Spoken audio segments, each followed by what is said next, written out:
Hello student, welcome to our channel study with Abhay में आपका बहुत बहुत स्वागत है।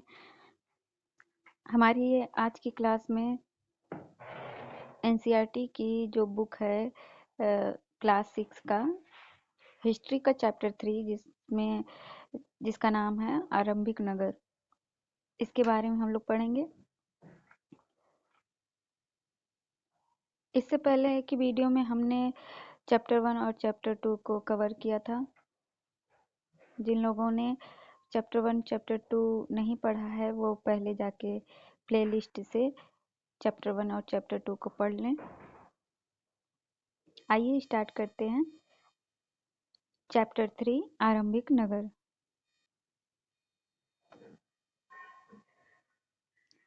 पुराने भवन का संरक्षण। जसपाल और हरिप्रीत अपने घर के पास की गली में क्रिकेट खेल रहे थे। उन्होंने देखा कि कुछ लोग उस खंडहर घर की तारीफ कर रहे थे जिसे गली के बच्चे भुतहा घर कहा करते थे। एक ने कहा, इसकी वास्तुकला को देखो, क्या आपने कहीं लकड़ी पर इतनी सुंदर नक्काशी देखी है? दूसरी महिला ने कहा, हमें मंत्री जी को पत्र लिखकर कहना चाहिए कि वह इस खूबसूरत घर को सुरक्षित रखने के लिए इसकी मरम्मत कराने की व्यवस्था करें। यह सब सुनकर जसपाल और हरप्रीत सोचने लगे कि इस पुराने खंडहर से लोगों का इतना लगाव क्यों हो सकता है।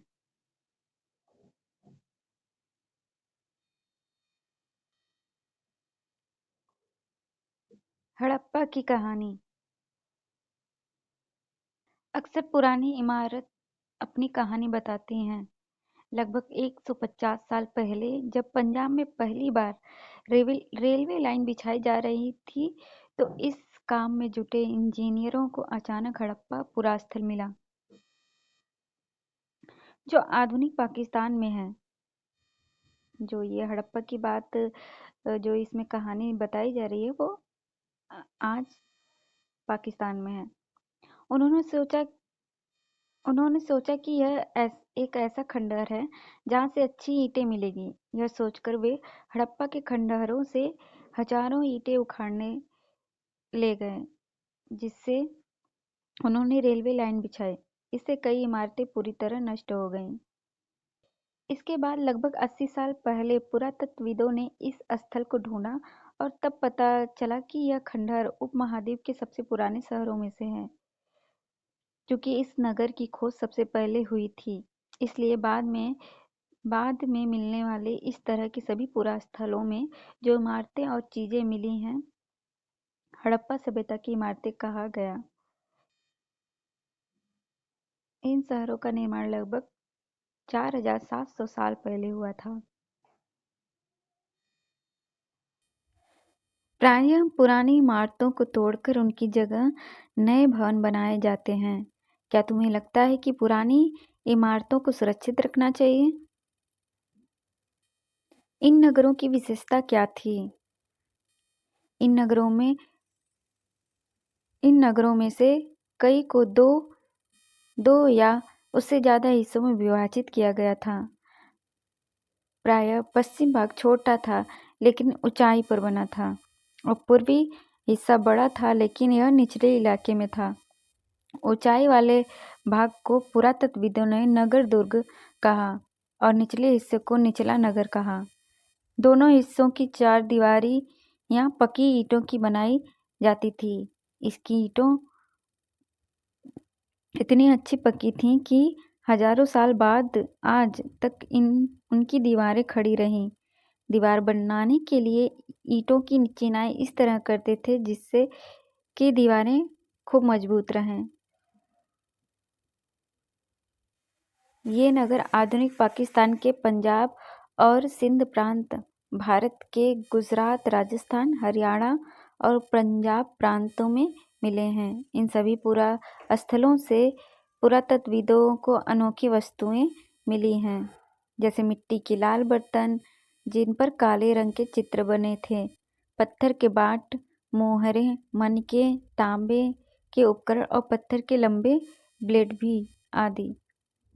कुछ नगरों के नगर दुर्ग में कुछ खास इमारतें बनाई गई थीं। मिसाल के तौर पर मोहनजोदड़ो में खास तालाब बनाया गया था जिसे पुरातत्वविदों ने महान स्नानागार कहा। इस तालाब को बनाने में ईंट और प्लास्टर इस्तेमाल किया गया था। इसमें पानी का रिसाव रोकने के लिए प्लास्टर के ऊपर चारकोल की परत चढ़ाई गई थी। इस सरोवर में दो तरफ से उतरने के लिए सीढ़ियां बनाई गई थी और चारों ओर कमरे बनाए गए थे। इसमें भरने के लिए पानी कुएं से निकाला जाता था। उपयोग के बाद इसे खाली कर दिया जाता था। शायद यहाँ विशिष्ट नागरिक विशेष अवसरों पर स्नान किया करते थे। कालीबंगा और लोथल जैसे अन्य नगरों में अग्निकुंड मिले हैं जहाँ संभवतः यज्ञ किए जाते होंगे। हड़प्पा, मोहनजोदड़ो और लोथल जैसे कुछ नगरों में बड़े बड़े भंडार गृह मिले हैं।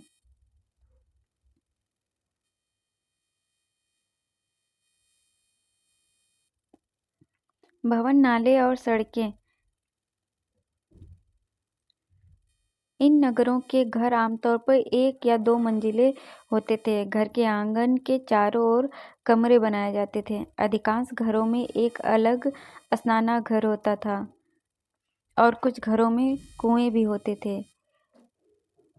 कई नगरों में ढके हुए नाले थे। इन्हें सावधानी से सीधी लाइन में बनाया गया था। हर नाली में हल्की ढलान होती थी ताकि पानी आसानी से बह सके। अक्सर घरों की नालियों को सड़क की नालियों से जोड़ दिया जाता था, जो बाद में बड़े नालों में मिल जाती थीं। नालों के ढके होने के कारण इसमें जगह जगह पर मेन होल बनाए गए थे, जिनके जरिए इनकी देखभाल और सफाई की जा सके। घर, नाले और सड़कों का निर्माण योजनाबद्ध तरीके से एक साथ ही किया जाता था। नगरीय जीवन। हड़प्पा के नगरों में बड़ी हलचल रहा करती होगी। यहाँ पर ऐसे लोग रहते होंगे जो नगर की खास इमारतें बनाने की योजना में जुटे रहते थे। यह संभवतः यहाँ के शासक थे। यह भी संभव है कि ये शासक लोगों को भेजकर दूर दूर से धातु, बहुमूल्य पत्थर, अन्य उपयोगी चीजें मंगवाते थे। शायद शासक लोग खूबसूरत मनकों तथा सोने चांदी से बने आभूषणों जैसी कीमती चीजों को अपने पास रखते होंगे। इन नगरों में लिपि भी होती थी जो मोहरों पर लिखते ही थे और शायद इन अन्य चीजों पर भी लिखते होंगे जो बच नहीं पाई हैं। इसके अलावा नगर में शिल्पकार, स्त्री पुरुष भी रहते थे जो अपने घरों या किसी उद्योग स्थल पर तरह तरह की चीजें बनाते होंगे। लोग लंबी यात्रा भी करते थे और वहां से उपयोगी वस्तुएं लाते थे और साथ ही लाते थे सुदूर देशों की किस्से कहानियां। मिट्टी से बने कई खिलौने भी शामिल हैं जिनसे बच्चे खेलते होंगे।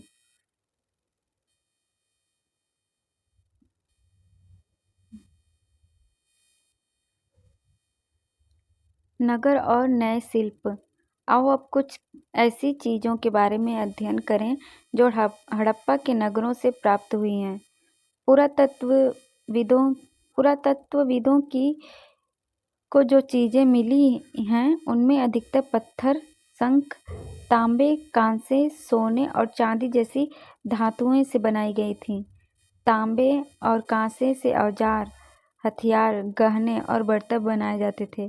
सोने और चांदी से गहने और बर्तन बनाए जाते थे। यहाँ मिली सबसे आकर्षक वस्तुओं में मनके, बाट और फलक हैं। हड़प्पा सभ्यता के लोग पत्थर की मुहरें बनाते थे। इन आयताकार मुहरों पर सामान्यतः जानवरों के चित्र मिलते हैं।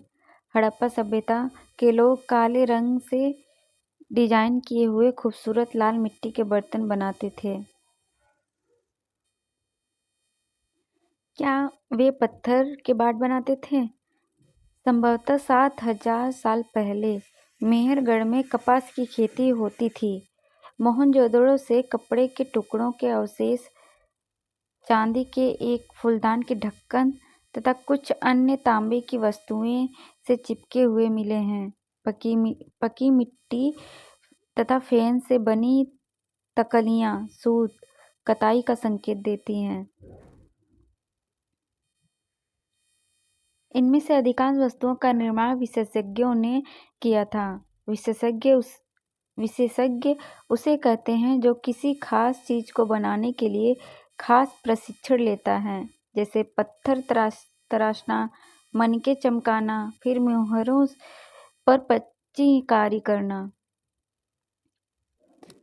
पृष्ठ 26 पर चित्र देखो कि मूर्ति का चेहरा कितने आकर्षक ढंग से बनाया गया है और उसकी दाढ़ी कितनी अच्छी तरह दर्शाई गई है। यह किसी विशेषज्ञ मूर्तिकार का ही काम हो सकता है।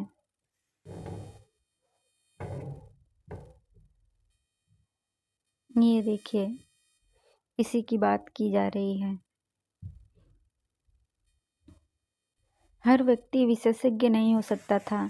हमें यह पता नहीं है कि क्या सिर्फ पुरुष ही ऐसे कामों में प्रशिक्षण हासिल करते थे या फिर केवल महिलाएं ही।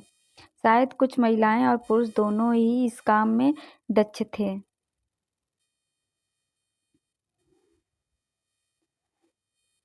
फेयंस, पत्थर और शंख प्राकृतिक तौर पर पाए जाते हैं, लेकिन फेयंस को कृत्रिम रूप से तैयार किया जाता है। बालू या स्फटिक पत्थरों के चूर्ण को गोंद में मिलाकर उनसे वस्तुएं बनाई जाती थीं। उसके बाद उन वस्तुओं पर एक चिकनी परत चढ़ाई जाती थी।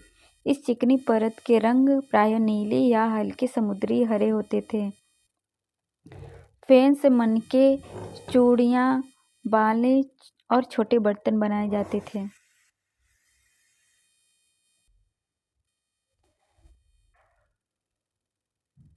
कच्चे माल की खोज में। कच्चा माल उन पदार्थों को कहते हैं जो प्राकृतिक रूप से मिलते हैं या फिर किसान या पशुपालक उनका उत्पादन करते हैं, जैसे लकड़ी या धातुओं के अयस्क प्राकृतिक रूप से उपलब्ध हैं। इनमें फिर कई तरह की चीजें बनाई जाती हैं। इनसे फिर कई तरह की चीजें बनाई जाती हैं। मिसाल के तौर पर किसानों द्वारा पैदा किए गए कपास को कच्चा माल कहते हैं, जिससे बाद में कताई बुनाई करके कपड़ा तैयार किया जाता है। हड़प्पा में लोगों को कई चीजें वहीं मिलती थी, लेकिन तांबा, लोहा, सोना, चांदी और बहुमूल्य पत्थरों जैसे पदार्थों को वे दूर दूर से आयात करते थे। हड़प्पा के लोग तांबे का आयात संभवतः आज के राजस्थान से करते थे। यहाँ तक कि पश्चिम एशियाई देश ओमान से भी तांबे का आयात किया जाता था। कांसा बनाने के लिए तांबे के साथ मिलाई जाने वाली धातु टीन का आयात आधुनिक ईरान और अफगानिस्तान से किया जाता था। सोने का आयात आधुनिक कर्नाटक और बहुमूल्य पत्थर का आयात गुजरात, ईरान, अफगानिस्तान से किया जाता था।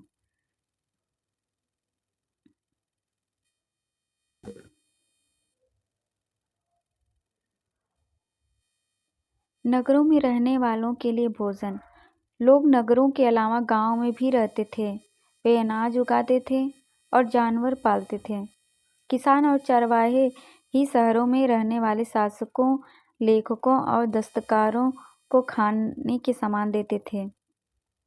पौधों के अवशेष से पता चलता है कि हड़प्पा के लोग गेहूं, जौ, दाल, मटर, धान, तिल और सरसों उगाते थे। जमीन की जुताई के लिए हल का प्रयोग एक नई बात थी। हड़प्पा काल के हल तो नहीं बच पाए हैं क्योंकि प्रायः लकड़ी से बनाए जाते थे, लेकिन हल के आकार के खिलौने मिले हैं। इस क्षेत्र में बारिश कम होती थी, इसलिए सिंचाई के लोगों ने कुछ नए तरीके अपनाए होंगे। संभवतः पानी का संचय किया जाता होगा और जरूरत पड़ने पर उससे फसल की सिंचाई की जाती होगी। हड़प्पा के लोग गाय, भैंस, भेड़ और बकरियां पालते थे। बस्तियों के आसपास तालाब और चारागाह होते थे, लेकिन सूखे महीनों में मवेशियों के झुंडों को चारा पानी की तलाश में दूर दूर तक ले जाया जाता था। वे बेर जैसे फलों को इकट्ठा करते थे, मछलियाँ पकड़ते थे, हिरण जैसे जानवरों का शिकार भी किया करते थे। गुजरात में हड़प्पा कालीन नगर का सूक्ष्म निरीक्षण। कच्छ के इलाके में खादिर बेट के किनारे धौलावीर नगर बसा था। वहाँ साफ पानी मिलता था और जमीन उपजाऊ थी। जहाँ हड़प्पा सभ्यता के कई नगर 2 भागों में विभक्त थे, वहीं धौलावीरा नगर 3 भागों में बटा था। इसके हर हिस्से के चारों ओर पत्थर की ऊंची ऊंची दीवारें बनाई गई थीं। इसके अंदर जाने के लिए बड़े बड़े प्रवेश द्वार थे।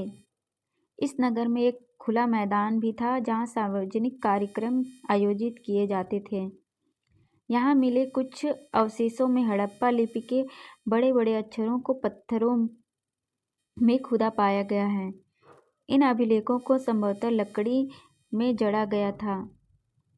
यह एक अनोखी अवशेष है क्योंकि आमतौर पर हड़प्पा के लेख मोहर जैसी छोटी वस्तुओं पर पाए गए थे।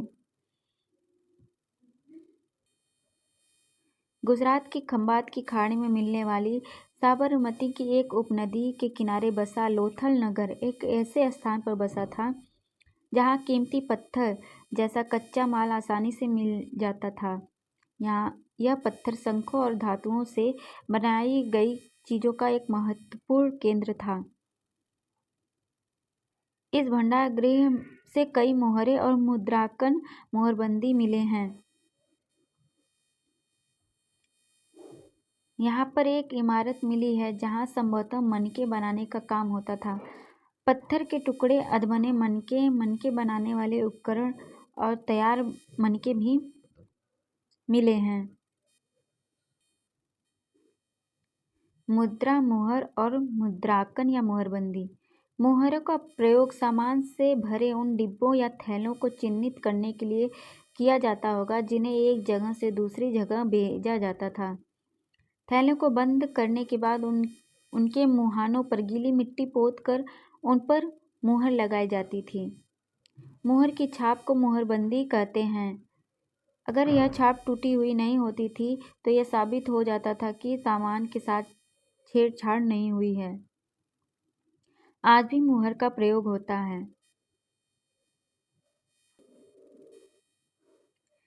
सभ्यता के अंत का रहस्य। लगभग 3900 साल पहले एक बड़ा बदलाव देखने को मिला है। अचानक लोगों ने इन नगरों को छोड़ दिया। लेखन, मुहर और बाटों का प्रयोग बंद हो गया। दूर दूर से कच्चे माल का आयात भी काफ़ी कम हो गया। मोहनजोदड़ो में सड़कों पर कचरे के ढेर बनने लगे। जल निकास प्रणाली नष्ट हो गई। सड़कों पर ही झुग्गीनुमा घर बनाए जाने लगे। यह सब क्यों हुआ? कुछ पता नहीं है। कुछ विद्वानों का कहना है कि नदियाँ सूख गई थीं। अन्य का कहना है कि जंगलों का विनाश हो गया था। इसका कारण ये हो सकता है कि ईंटें पकाने के लिए ईंधन की जरूरत पड़ती थी। इसके अलावा मवेशियों के बड़े बड़े झुंडों से चारागाह और घास वाले मैदान समाप्त हो गए होंगे। कुछ इलाकों में बाढ़ आ गई, लेकिन इन कारणों से यह स्पष्ट नहीं हो पाता है कि सभी नगरों का अंत कैसे हो गया, क्योंकि बाढ़ और नदियों के सूखने का असर कुछ ही इलाकों में हुआ होगा। ऐसा लगता है कि शासकों का नियंत्रण समाप्त हो गया। जो भी हुआ हो, परिवर्तन का असर बिल्कुल साफ दिखाई देता है। आधुनिक पाकिस्तान